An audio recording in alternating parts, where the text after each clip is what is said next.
On today's Locked On Thunder podcast, are these injuries a cause for concern? And we're going to give you the biggest storylines for the Thunder this season.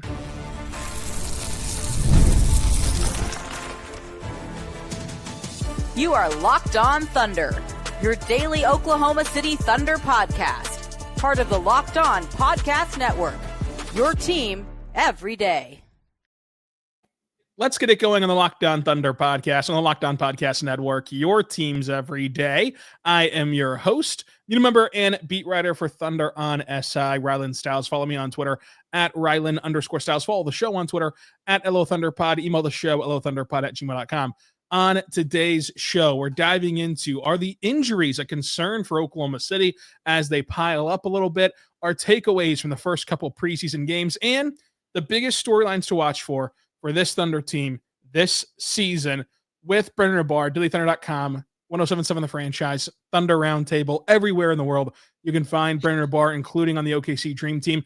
Thank you so much again for making us your first listen. You everydayers make this show go. On the Locked On Podcast Network, it's Locked On Thunder. Brandon, middle of the week. We've made it through half of another week. How you feeling today? Feeling good. Got all my fantasy football waiver wire ads in the queue, so I'm good to go. Good to go. You got to have your fantasy structure. Well, we're going to be playing fantasy basketball with the rest of the Thunder beat, so I'm excited about that and hoping that we can pull out some wins here in week number 1 once the season begins. But Brandon, before the tip-off of preseason game number 2, another injury has hit the Oklahoma City Thunder. Driving down the highway, trying to make it to Fort Worth with their complicated highway systems and the god-awful exits in Texas. You guys just don't know how to drive, first of all, and certainly don't know how to build roads down there on the wrong side of the Red River. But when driving, got the notification from the Thunder that Nikola Topic had a testicular procedure, and he's going to be out and reevaluated in 4 to 6 weeks. So at that reevaluation date, we'll learn more about what his timeline looks like.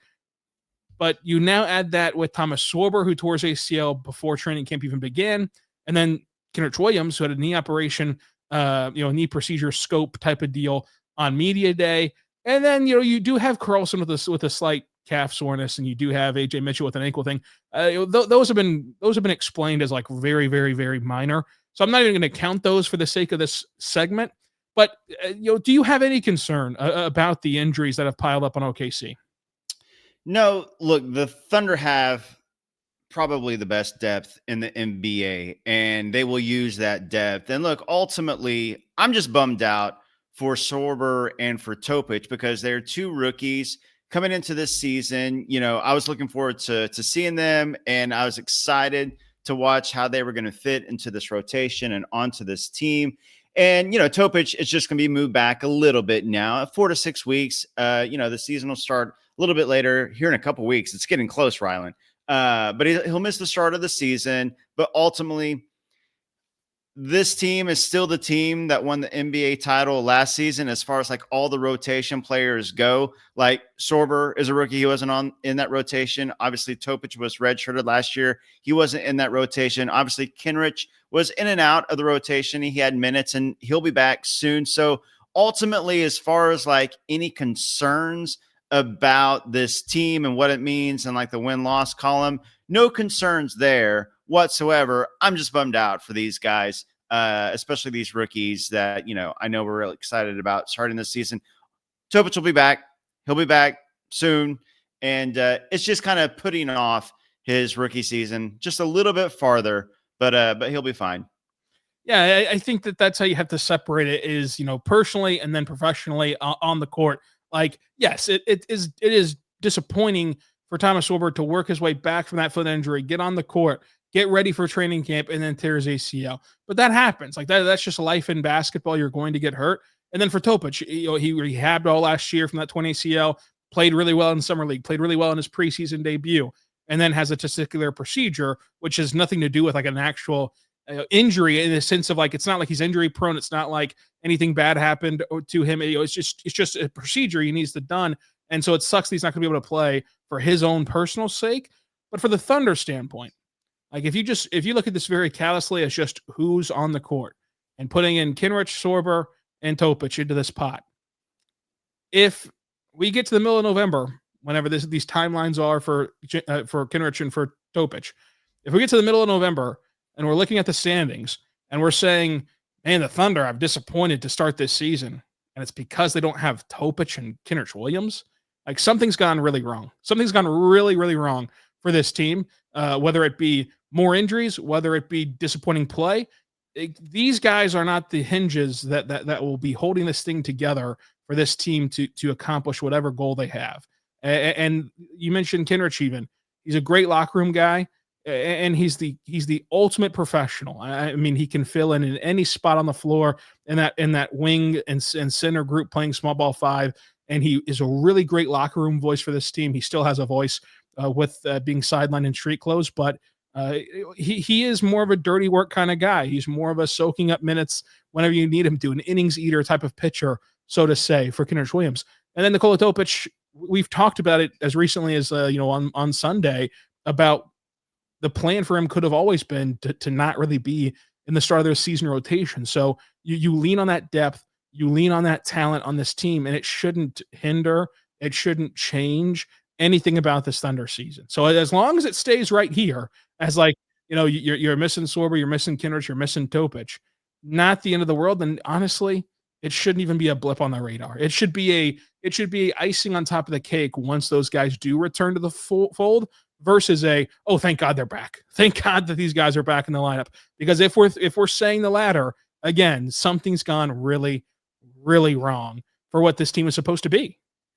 Yeah, I mean, if you look at the top 10 guys in the rotation, they're all going to be there opening night, opening tip in the rotation. We're talking about, again, high potential with Topich. We're all excited and looking forward to seeing him play. Sorber, the same thing. Really excited to eventually see him play. And Kenrich, like you said, great locker room voice, and he can make an impact when he does play.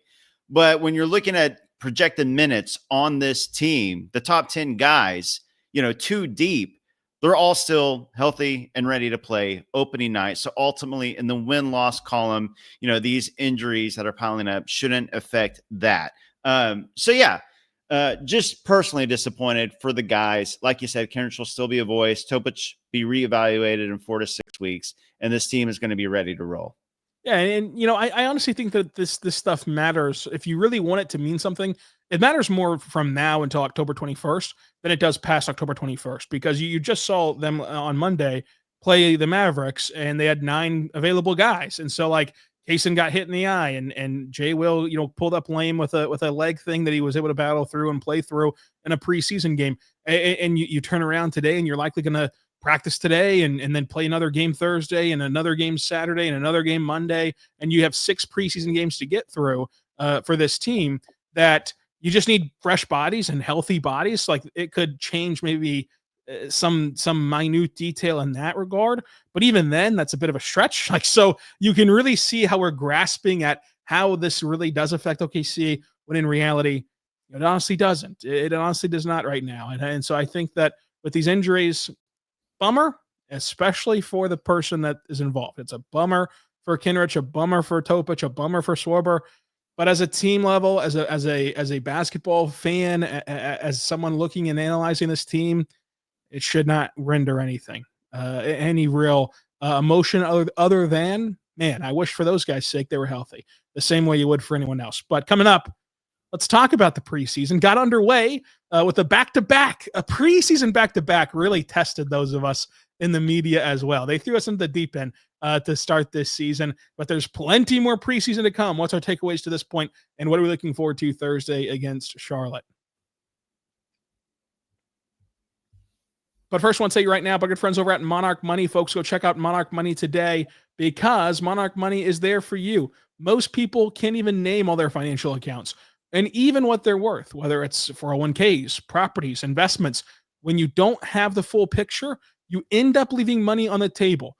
That's where Monarch Money comes in. They're an all-in-one personal finance tool that brings your entire financial life together in one clean, easy-to-use interface on your laptop or on your phone.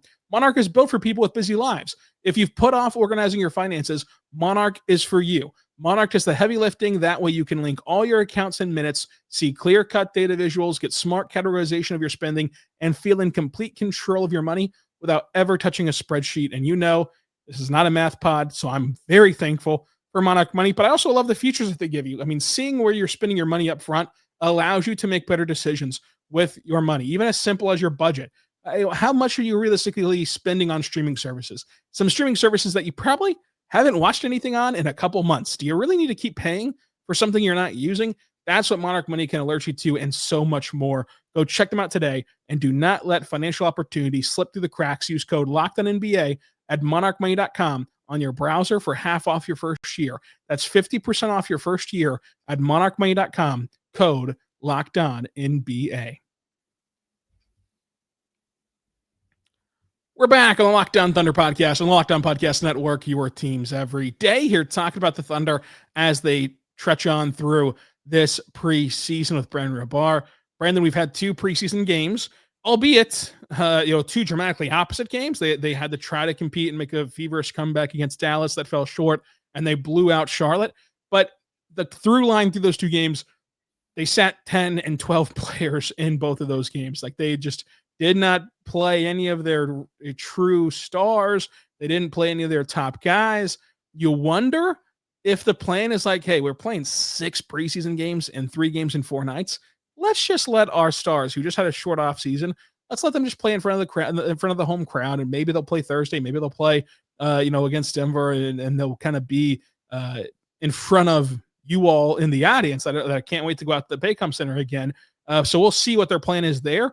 But what were your biggest takeaways from this preseason, and kind of things that you're watching for as the preseason continues to unfold? Yeah, I'm always looking at the young guys, the guys we haven't seen yet in the preseason. And obviously, Topich was that guy in game 1 against the Hornets. I think first takeaway is, you're right, back-to-back preseason games is wild. 6 preseason games is wild. That's half of a college football season. That's how many preseason games there are. My bigger takeaway was from the Hornets game, because it's hard to judge a team when you're playing without the top 7 guys in your rotation, and you're playing on a road back-to-back, and it's against the Mavs starting lineup, which is enormous. So I'm looking at that Hornets game, and these reserves and the reserves going up against the Hornets starting unit. And I thought Topich had a really encouraging game, 10 points. He had 7 assists, only 3 turnovers, and the things that you want to see translate, that made him a top prospect, which was the playmaking, that popped. Being able to get to the rim, we saw that as well. Obviously, the shooting is going to be, up and down, but I liked what I saw from Topich. And then Brooks Barnhizer in both games, looking at the young guys, his defense, summer league it popped. And in 2 preseason games at Pops, he racks up steals and blocks and deflections. He's everywhere. He's like Summer League Caruso. He's fun to watch. The opening minutes against Cooper Flagg, obviously Cooper Flagg is ridiculously talented. He had a really, really nice game. But in those first few minutes, Barnhizer took the assignments. And we're talking about a second-round rookie going up against the number 1 overall pick. And I thought he played him well. Cooper Flagg's going to get his, but I mean, just like the energy, effort, he was outsized and things like that, but he's got that 6'11" wingspan. I just think that Brooks Barnhizer was kind of my overall biggest takeaway, because, we know what we got from Aaron Wiggins and Isaiah Joe and Brandon Carlson. So I'm looking at Topich. I'm looking at Barnhizer. I'm looking at Chris Youngblood. And Barnhizer, his defense, his effort, his energy, I think it's going to make him an NBA player. I really do. I agree. I agree with Brooks Barnhizer being a standout. Obviously, there's things that he needs to continue to develop in the G League and with this team overall, especially finding his niche offensively. I thought his connective playmaking could be that thing that we've seen pop from him, especially against Dallas. Another takeaway I had from the Dallas game, while there was not much to run with from that game because it was so lopsided and because the team's constructions were so lopsided, but even in that lopsided construction, you did see at the start of that game, both teams playing really good defense, and that was without the Thunder's best defenders. And I think that those 2 teams are 2 of the 5 best defenses in the NBA, and that we're going to see them play a lot of knockdown, drag out games. I can't wait for the regular season game here in a couple weeks in Dallas and the actual American Airlines Center. Although I loved Dickies Arena, except for a post game when they wouldn't turn off the music. But other than that, I had no complaints with Dickies Arena. That friendly people, friendly faces, friendly environment, honestly. But when it was better than Smoothie King Center. Smoothie King Center, watch out, because the Fort Worth Dickies Arena could steal the Pelicans from you. It's that good.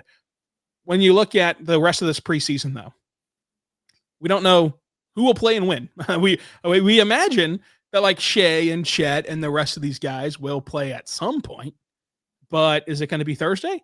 Is it going to be in a week from now, whenever they're back home? Will it be on the road? I don't know that it'll be on the road. It'd be very fascinating if they do that. But I'm very curious what the plan would be for this team. It could simply be that like from here on out, they play a more traditional preseason rotation of just, hey, those guys go out there, they play 15-ish minutes and they get their work in. They just didn't want to play in the back-to-back right out of the chute after the short off season, after remember this, folks. I mean, training camp, a week long of grueling practices where they brought in officials. They played extremely tough, scrimmages, and to go from 4 straight consecutive days of just the hardest practices that you'll have all year until that week off leading up to the playoffs to back-to-back is not very kosher of the Thunder team. They wanted to make sure that they didn't burn these guys out. So I do wonder what the plan will be for them moving forward in playing their guys. And that leads us to our next storylines for the rest of the preseason.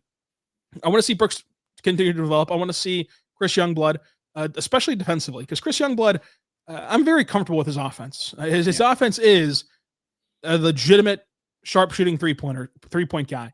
And those guys, they do fluctuate. I mean, you saw him go 5 for 8 against Charlotte. You saw him on Monday not find the bottom of the net. But what remained consistent in the midst of that inconsistency production-wise was the process. His shot quality remained very good. His shot quality and the timing of which he would shoot was awesome against Dallas. The shots just didn't go in.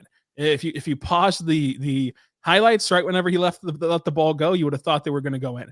So I like that from Chris Youngblood. I want to see how he competes defensively. Had a couple really good competitive plays defensively against Dallas, including against Cooper Flagg in the post, that I thought was particularly noteworthy.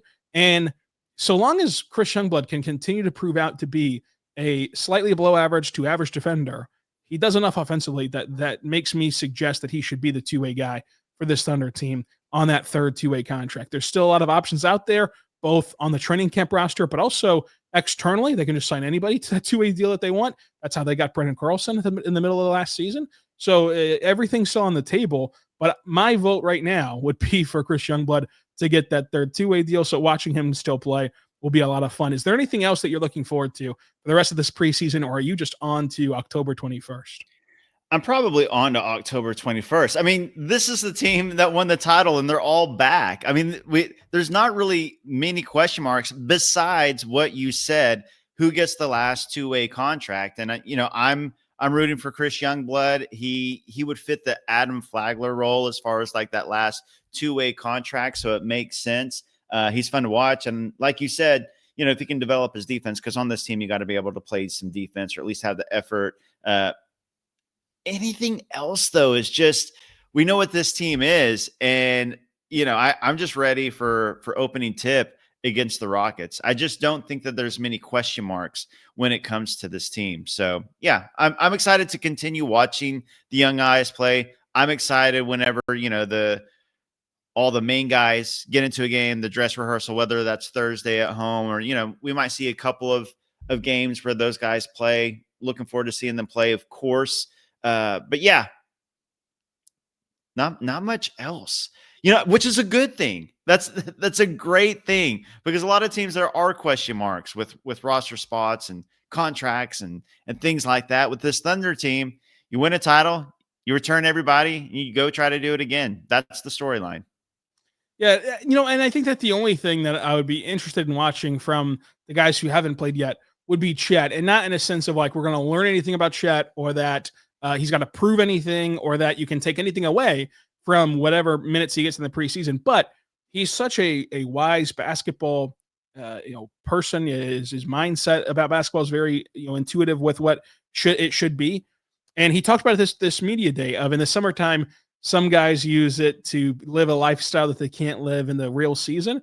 For him, he uses it as doing stuff he can't do in the real season on the court and exploring more of his game. Well, the preseason, you can also explore more of your game. You can also, it's a low leverage. It is literally an exhibition game. You can just try stuff and see if any of that summertime work can translate to NBA competition and NBA speeds. So just any minutes we get to see of Chet Holmgren this preseason, I'll be watching very closely because he's going to approach it, I think, in a way that he's going to try some things, and it might work out wonderfully. It might not work out, but he's going to try it. And that's what the preseason is all about, is letting Chet Holmgren try to explore what exactly he can do on the floor. Coming up, that's also what the season's about. We're going to tell you about OKC storylines throughout the regular season.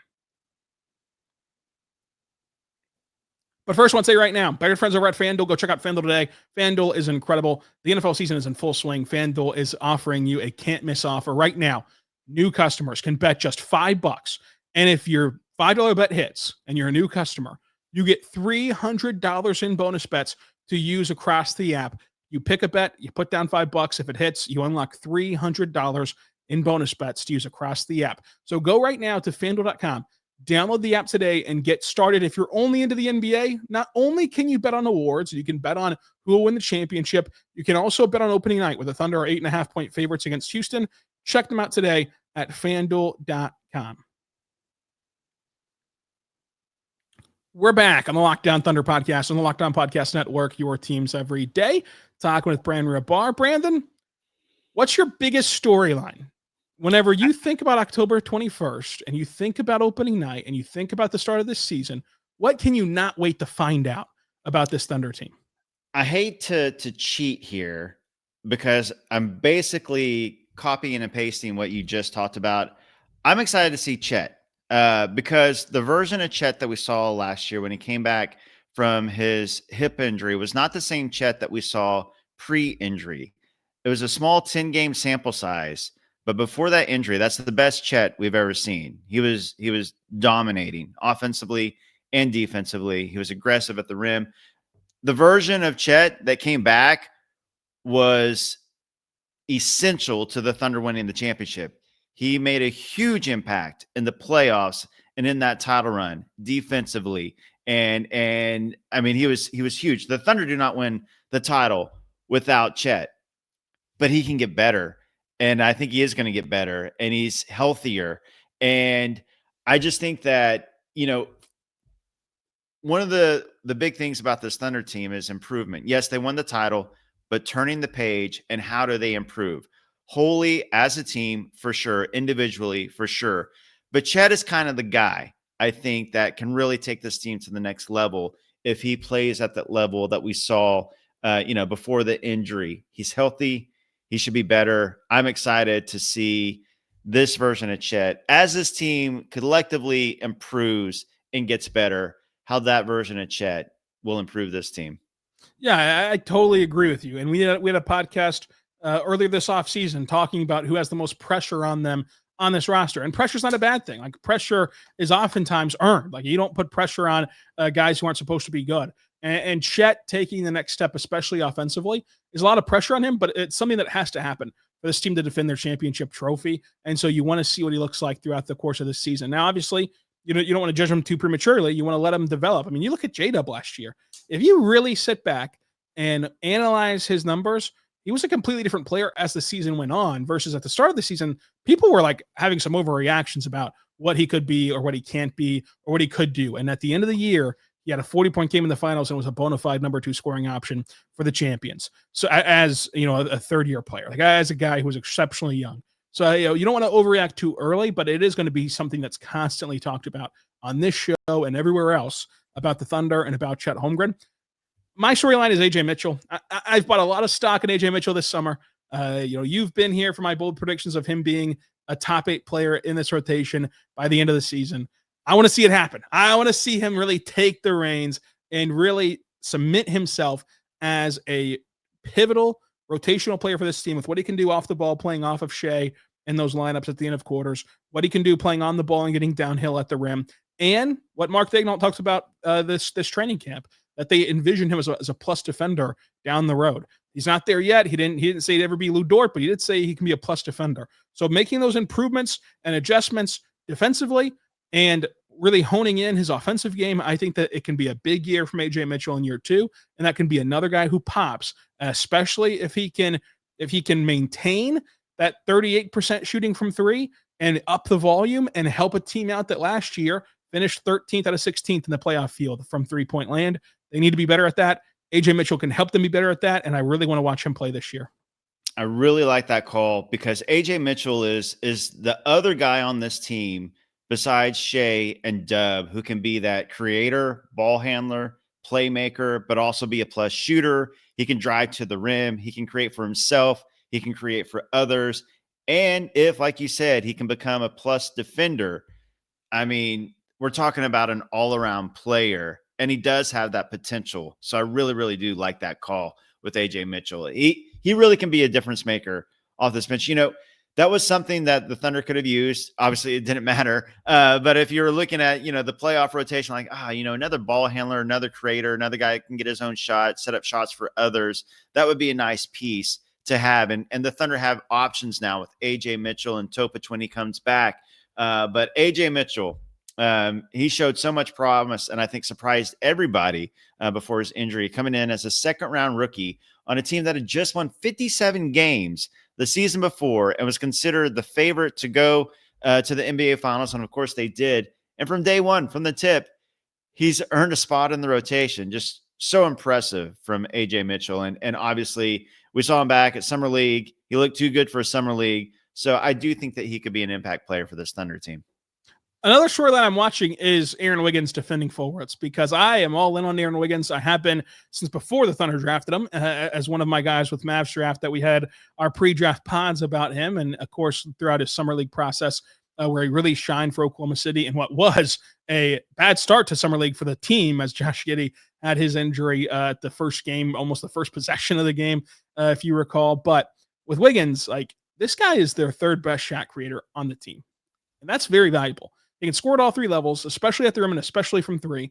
He can play off the ball, but he's exceptional on the ball. Again, the third best shot creator.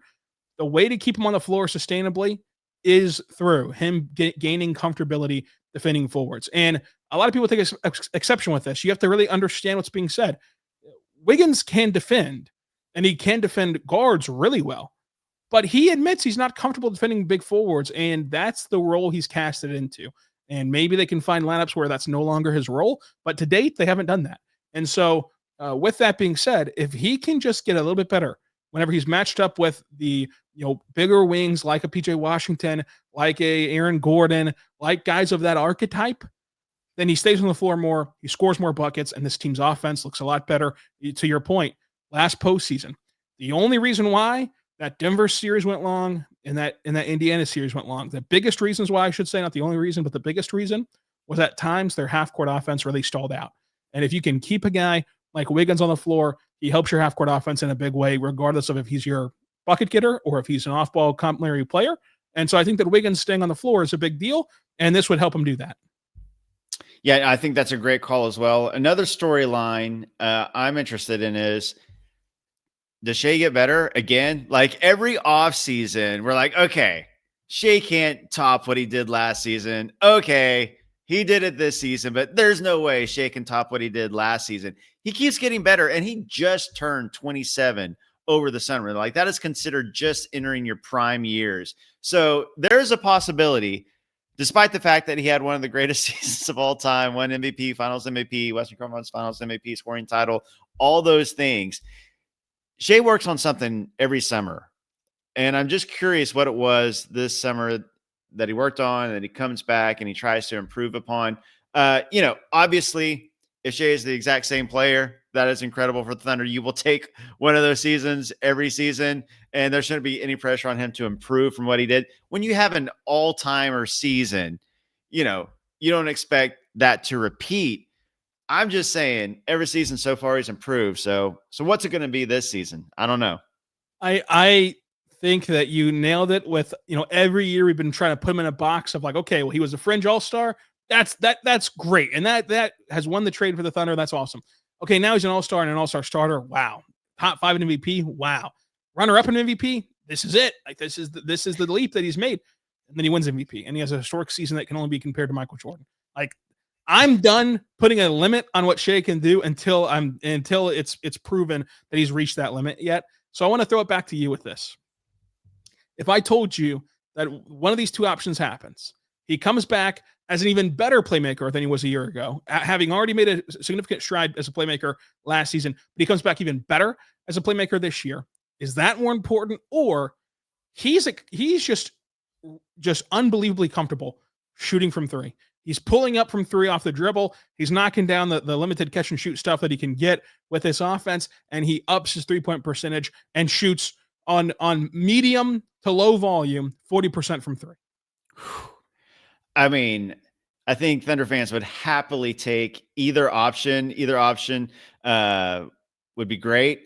I would say the 3-point shooting, just because he is such an incredible, efficient scorer as is right now. If you added 40% 3-point shooting, we're talking about a 50, 40, 90 guy on high volume, over 30 points per game. Like that 3-point shooting, like how do you defend him if he's shooting, high volume at 40%? So I'll lean the 3-point shooting. Although if you want to argue playmaking, I won't argue with you, because that would be, incredible too. So the reason that I'm going to argue 3-point shooting is because of the playmaking. You saw last year in the biggest moments on the biggest stages in the playoffs, he had some of his most adventurous passes of his career. The behind the head pass to Lou Dort, the between the legs pass in Minnesota, and that not only bailed out the Thunder, in certain spots with the way he was able to read the floor and make the quick decisions, but it was more than good enough for his role as a point guard on this team to get them a championship. And if he can shoot 40% from three, and I very clearly stated he has to do it off the dribble as well, then a guy who we already label as unguardable truly becomes unguardable. And what does that open up? So if we already think that he's a capable enough playmaker to get this team to a championship because he just did it, that opens up even more playmaking opportunities to where he doesn't need to get better. The opportunities for him to be a playmaker gets better, and thus improves his playmaking by what the defense is showing you. Because if you now on pick and rolls with Shai have to fly out to the 3-point line and run him off the line, he then gets more comfortable shots at the rim, at the mid-range, and the other team knows that. They know that you cannot let him comfortably shoot at the elbow. You cannot let him get to the rim. So they're going to be collapsing off of guys to try to take that away after his primary guy gets beat.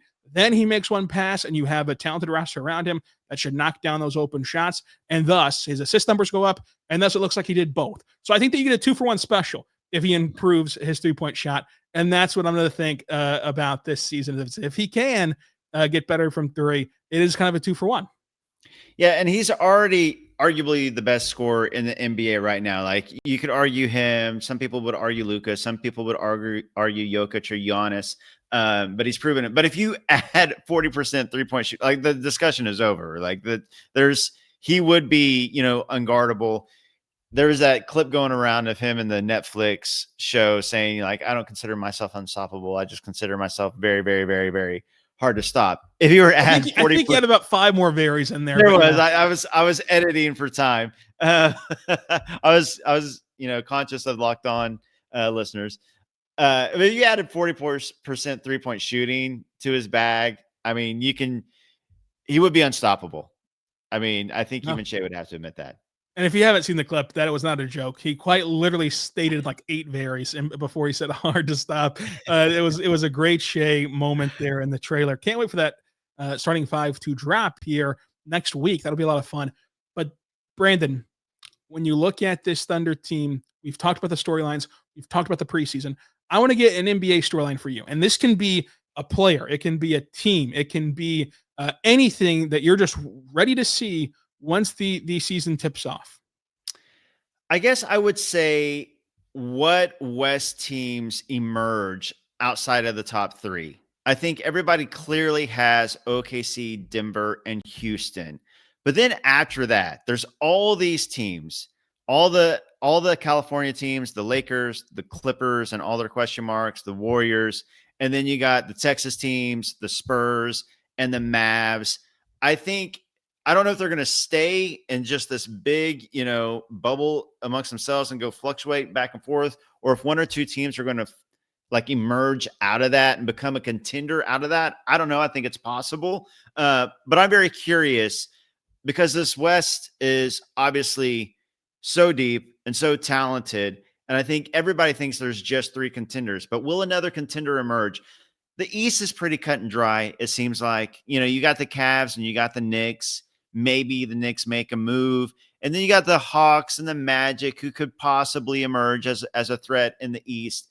But in the West, will anybody outside of Thunder, Nuggets, and Rockets emerge as a contender? That's my question. It's a great question. And you know that I'm going to be watching my Sixers. I'm going to be watching Jalen Green as my guys. But I will say, for the sake of being serious with this pod, and although I am very serious about watching those 2 entities, Denver is my team to watch and my biggest storyline because of how directly it impacts OKC, how directly it impacts the West, and how I think directly it impacts who's going to win the championship this year. And so, as just a basketball fan, in the history of winning a championship, and for Jokic would be the second one he's won, just seeing what Denver does this season will be big. I'm a huge Cam Johnson fan. I'm a huge Cam Johnson believer. I've been fighting the good fight this summer and trying to battle with anyone who declares the Michael Porter Jr. Cam Johnson swap as a wash when it comes to talent level. But they do need to get on the same page chemistry-wise, because Michael Porter Jr. and Jokic had years to build that chemistry. Cam Johnson and Jokic have 82 games to build that chemistry and see where they lie. I also love David Adelman. He really impressed me talking to him, pre and post game in that series and watching him execute in that series. That was a really impressive job coaching the Nuggets last season and taking the Thunder to the wire. You've had a full summer now. You'll have a full training camp. You'll have a full season to truly implement your stuff without any government override, so to say. Like, there's no head coach there to say, oh, that's a nice little idea, we're not going to do that. Like, you're the guy. You decide what this team does and doesn't do. So I want to see if he adds any new wrinkles to this team that has been pretty predictable to this point because of how much continuity that they had. So I want to see what Denver's able to do out west. Also, to your point, though, there's a lot to figure out, because was that Warriors run legit? Like, was the Warriors only hindered by Steph Curry's injury? Or was it smoke and mirrors what they did after the Jimmy Butler trade? We'll find that out throughout the rest of this season. The Lakers are always going to be a talk of the town with DeAndre Ayton, which it did not start well for my Ayton campaign in preseason. But it was just preseason, so I'm not gonna fall off Ayton Mountain yet. But I am cautious now. I have more equipment with me just in case of a fall off Ayton Mountain as the season wears on. But Brandon, thank you so much for doing this. I always appreciate when you do Locked On Thunder, but today you really saved the show. So in the comments, say thank you, Brandon, because without Brandon, I don't know that you would have gotten a show today. So thank you, Brandon. We'll be back for our Locked On Thunder live show at 2 p.m. Thursday on YouTube. We'll upload that to an audio feed afterward with me and Derek Parker. And then we're going to be back again Thursday night to recap the preseason game against the Charlotte Hornets. Brandon, again, thank you. Until next time, be good and be good to one another.